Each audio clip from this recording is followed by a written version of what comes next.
கழிச்சு கோவிலுக்கு போகலாம் அப்படின்னு பிளான் பண்ணி போன இடம் தாங்க இது. பெரும்பேடு ஸ்ரீ முத்துக்குமார சுவாமி திருக்கோவிலுக்கு தான் நாங்கள் போயிருந்தோம். முன்னாடி நாள் நைட்டு 10 மணிக்கு உட்காந்து தான் இந்த பூவெல்லாம் கட்டிக்கிட்டு இருந்தேன். சுவாமிக்காக சாமந்தி பூவும் இந்த முல்லைப்பூ வந்து என்னக்காக நான் சொல்லாமலே ஹஸ்பண்டே வாங்கிட்டு வந்திருந்தாங்கங்க.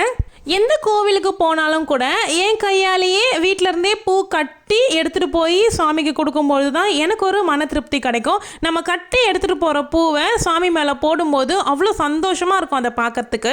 நெக்ஸ்ட் டே மார்னிங் வந்து 3:33க்கு என்னுடைய மார்னிங் வந்து ஸ்டார்ட் ஆகுச்சு.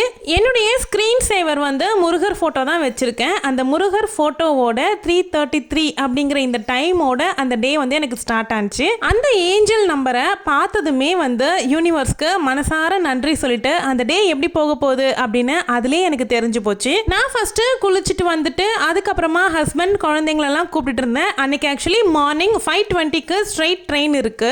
அந்த ட்ரெயின் தான் ஏறலான்னு பிளான் பண்ணியிருந்தோம். ஆனால் பசங்க வந்து எந்திரிக்கிறதுக்கே லேட் ஆயிடுச்சு. ஸோ வந்து 6:20க்கு வீட்டில இருந்து கிளம்பியிருந்தோம். எனக்கு எப்பவுமே தலை காய வைக்கிறதுக்கு தான் லேட் ஆகும். மற்றபடி ரெடி ஆகிறதுக்கு ரொம்ப டைம் எடுக்காது. ஏன்னா நான் முன்னாடி நாளே என்னெல்லாம் போட போகிறேன் அப்படிங்கிறத ரெடியாக எடுத்து வச்சிருவேன். எப்போவுமே இந்த மாதிரி இயர்லியாக கிளம்புறேன் அப்படின்னா இந்த மாதிரி கட்டாயமாக முன்னாடி நாளே ரெடி பண்ணி வச்சிருவேன்.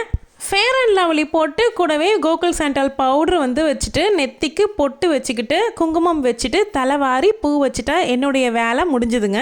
அப்புறம் ஆஃபீஸ்க்கு போயிட்டு இருக்கும் போதெல்லாம் முருகர் கோயிலுக்கு தடிக்கு விழுந்தா போயிடுவேன் அப்படின்னு தான் சொல்லணும். அப்படியே ஆஃபீஸ்க்கு போகும்பொழுது ட்ரெயின் விட்டு இறங்கி பஸ் ஏறி ஸ்ட்ரைட்டாக கோவிலுக்கு போயிட்டு சுவாமி தரிசனம் பண்ணிட்டு அதுக்கப்புறமா வேலைக்கு போயிடுவேன்.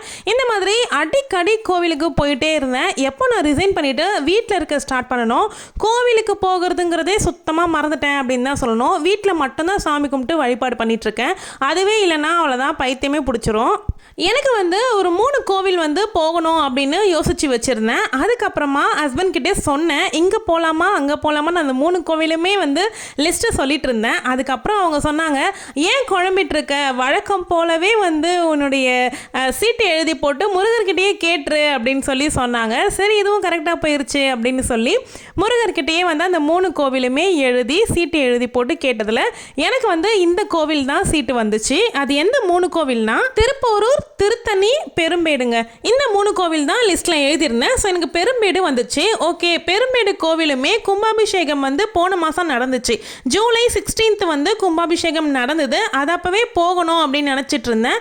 அதுக்கப்புறமா நிறைய வேலைகளால் போக முடியல. கும்பாபிஷேகம் முடிஞ்சு 48 நாளுக்குள்ளே போயிடணும் அப்படின்னு சொல்லுவாங்கள்ல. ஸோ அதனால தான் அந்த கோவில் வந்திருக்குமோ என்னவோ நாங்கள் கிளம்பி வந்துட்டோம். எங்கள் வீட்டில் இருந்து 2 ட்ரெயின் மாறி பொன்னேரி வந்து இறங்கிட்டு அண்ணா வீட்டுக்கு ஸ்ட்ரைட்டாக வந்துட்டோம். வரும்போதே கால் பண்ணிட்டாங்க, பிரேக்ஃபாஸ்ட் எதுவும் சாப்பிடாதீங்க, அண்ணி செஞ்சுட்டு இருக்காங்க அப்படின்னு. வந்த உடனே இட்லியும் சாம்பாரும் செஞ்சு வச்சிருந்தாங்க. நல்லா சாப்பிட்டுட்டோம். சாப்பிட்டுட்டு அதுக்கப்புறம் காஃபியும் குடிச்சிட்டு அங்கிருந்து ஆட்டோ பிடிச்சி கிளம்பணும். அண்ணன் வீட்டுக்கு என்ன பார்க்கறதுக்கு தங்கச்சியுமே வந்துட்டா. அவளுக்கு வந்து லீவ் இல்லை, அதனால வந்து பார்த்துட்டு அப்படியே ஆஃபீஸ்க்கு கிளம்பிட்டா. நானும் தங்கச்சியும் இந்த மந்தே வந்து 2 டைம் மீட் பண்ணிட்டோம் அப்படின்னு தான் சொல்லணும். ஏன்னா வரலட்சுமி பூஜைக்குமே வந்திருந்தா, இப்போவுமே எதிர்பார்க்காம மீட் பண்ணிட்டோம். அப்புறம் அண்ணன் வீட்டிலேருந்து கிளம்பி ஆட்டோ பிடிச்சி நேராக கோவிலுக்கு வந்து இறங்கிட்டோம். இங்கே பஸ்ஸுமே இருக்குது. ஏன்னா பஸ் வந்து டைமிங் பஸ் தான், அதனால் ரொம்ப லேட் ஆகிரும் அப்படிங்கிறதுனால நாங்கள் ஆட்டோ பிடிச்சி வந்திருந்தோம். Up and down auto wait பண்ணி கூட்டிகிட்டு போயிட்டாங்க. இந்த கோவிலுக்கு வந்து நான் நிறைய முறை வந்திருக்கேங்க. சின்ன வயசுலேயும் சரி, ரீசெண்டாகவும் சரி நிறைய முறை வந்திருக்கேன். ஆனால் கும்பாபிஷேகம்க்கு வரணும் அப்படின்னு ரொம்பவே நினச்சிட்டு இருந்தேன். ஆனால் வர முடியல. கும்பாபிஷேகத்துக்கு வந்த பலனை அடையத்துக்கு 48 நாளைக்கு முன்னாடி நம்ம அந்த கோவிலில் சுவாமி தரிசனம் பார்த்துட்டோம் அப்படின்னா அந்த பலன் நமக்கு கிடைச்சிரும் அப்படின்னு சொல்லுவாங்க. இந்த கோவிலை பற்றி ஒரு சில சுவாரஸ்யமான விஷயங்களை பற்றி இப்போ பார்க்கலாமா? அதுக்கு முன்னாடி சுவாமியை தரிசிச்சுக்கோங்க. பொன்னேரி அடுத்த பெரும்பேடுங்கிற கிராமத்தில் தான் இந்த ஸ்ரீ முத்துக்குமார சுவாமி கோவில் வந்து அமைஞ்சிருக்கு. சுமார் 600 ஆண்டுக்கு முந்தைய திருக்கோவில் இது. இந்த கோவில்ல அருள்பாவிக்கின்ற மூலவர் வந்து சுயம்பு மூர்த்தியா உருவானவர். இந்த முருகர் சுமார் 6.5 அடி உயரத்துல கம்பீர தோற்றமாக வள்ளி தெய்வானை சமேதராக காட்சியளிப்பாரு. முருகப்பெருமானுடைய வலது பக்கத்துல தெய்வானை இடம்பெற்றிருக்கிறது இந்த கோவிலுக்கே தனி சிறப்பு. இந்த கோவில்ல மூலவரும் சரி உற்சவரும் சரி முத்துக்குமார சுவாமி தான். ரொம்ப பெரிய கோவிலுங்க. இந்த கோவில் வளாகத்துல நிறைய சுவாமிகள் வந்து இருக்காங்க. சிவபெருமான், தட்சிணாமூர்த்தி, மகாவிஷ்ணு, பிரம்மதேவர், துர்க்கை அம்மன், சண்டிகேஸ்வரர், சுந்தரேஸ்வரர்னு, காலபைரவர், நவகிரகம்னு எல்லாத்துக்குமே தனித்தனியான சன்னதி தான் கொடுத்துருக்காங்க. இந்த கோவிலில் வருஷத்தில் ஒரு முறை வரக்கூடிய சித்திரை கிருத்திகை வந்து ரொம்ப விசேஷமாக கொண்டாடப்படும். உடம்பு முழுக்கவே அழகு குத்தி நிறைய பக்தர்கள் வந்து வேண்டுதலை செலுத்துவாங்க. நிறைய கடைகள் அமைக்கப்பட்டிருக்கும். திருவிழா கோலமாக தான் இருக்கும். இந்த கோவிலில் வேண்டுதல் வச்சு 7 வருஷமா தங்கச்சி வந்து அழகு போட்டுக்கிட்டு இருக்கா. எனக்கு எப்போவுமே விசேஷ நாட்களில் போய் கூட்ட நெரிசலில் அவதிப்பட்டு சுவாமி தரிசனம் கூட சரியாக பண்ண முடியாத சூழ்நிலையெல்லாம் எனக்கு சுத்தமாக பிடிக்காதுங்க. இந்த மாதிரி நார்மலான டைமில் போய் கோவிலை நல்லா சுற்றி பார்த்துட்டு சுவாமியுமே நின்று நல்லா தரிசனம் பண்ணலாம். கோவிலுமே ரொம்ப அமைதியான சூழ்நிலையில் இருந்துச்சு. ரொம்ப கூட்டம்னே கிடையாது. நெருக்கடிங்கிறது கொஞ்சம் கூட இல்லாமல் நல்லா நின்று நிதானமாக அரோகரா கோஷமெல்லாம் போட்டு முருகரை வழிபாடு பண்ணி ரொம்ப மனசு நிறைவாக இருந்துச்சு.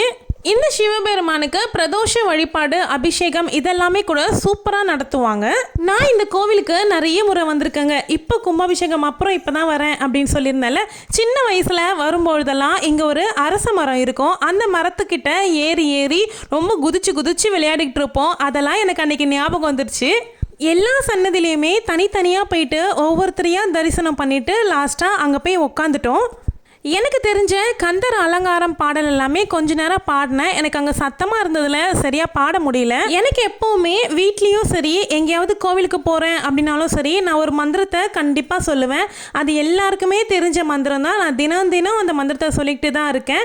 நாள் என் செய்யும் வினைதான் என் செய்யும் என்னை நாடி வரும் கோல் என் செய்யும் கொடும் கூற்று என் செய்யும் குமரேசர் இருத்தாலும் சிலம்பும் சதங்கையும் தன்னையும் சண்முகமும் தோளும் கடமும் எனக்கு முன்னே வந்து தோன்றிடுமே. இந்த மந்திரத்தை தினமுமே நான் வந்து பாராயணம் பண்ணிட்டு தான் இருக்கேன். அங்கே போயுமே இதை தான் சொன்னேன். அப்புறம் இந்த கொடி மரத்துக்கிட்ட நின்று ஃபோட்டோஸ் எல்லாமே எடுத்துக்கிட்டோம். வாய்ப்பு இருக்கிறவங்க கண்டிப்பாக இந்த கோவிலுக்கு போய் முருகரை தரிசனம் பண்ணுங்க. கம்பீரமான தோற்றத்தில் சூப்பராக இருப்பார். அந்த ஒரு நாளே ரொம்ப சந்தோஷமான நாளாக இருந்துச்சுங்க. நீங்களும் கண்டிப்பாக இந்த கோவிலுக்கு வந்து தரிசனம் பண்ணுங்க. பொன்னேரி பஸ் ஸ்டாண்ட்லேருந்து பெரும்பேடுக்கு பஸ் இருக்குங்க. நேராக உங்களுக்கு கோவில் வாசல்லே கொண்டு வந்து இறக்கி விட்டுருவாங்க. திரும்பவும் நீங்கள் இங்கேருந்தே பொன்னேரிக்கு பஸ் ஏறிடலாம். நாங்கள் வந்திருந்த ஆட்டோ வெயிட்டிங்கில் இருந்தது அப்படிங்கிறதுனால நாங்கள் உடனே கிளம்பிட்டோம். நாங்கள் அப்படியே ரயில்வே ஸ்டேஷனுக்கு முன்னாடி ஒரு இளநீ கடையில் நிறுத்தி நாங்கள் இளநீ குடிச்சிட்டு அப்படியே கொஞ்சம் நடந்து போய் ரயில்வே ஸ்டேஷனுக்கு போயிட்டோம். நாங்கள் போயிட்டு ஒரு 20 மினிட்ஸ் கழிச்சு தான் ட்ரெயினுமே வந்துச்சு. ஆஃப்டர்நூன் வந்து 2:15 போல் நாங்கள் வீட்டுக்குமே வந்துட்டோம். இனிமே மாதம் ஏதாவது ஒரு கோவிலுக்கு போகலாம் அப்படின்னு பிளான் பண்ணியிருக்கோம். கண்டிப்பாக போனோம் அப்படின்னா உங்களுக்கு வீடியோவாக கொடுக்குறேன். இந்த வீடியோ வந்து உங்களுக்கு பிடிச்சிருந்தா வீடியோவை லைக் பண்ணிக்கோங்க. ரொம்ப பிடிச்சிருந்தா வீடியோவை ஹைப் பண்ணிக்கோங்க. இந்த வீடியோவை பார்த்துட்ருக்க உங்களுக்குமே அந்த முருகர் அருள் பாவிக்கணும் அப்படின்னு நானுமே வேண்டிக்கிறேன். இதுக்கப்புறம் தான் வீட்டுக்கு வந்துட்டு லஞ்ச் சாப்பிட்டுட்டு ரெஸ்ட் எடுத்துட்டோம். தேங்க்யூ.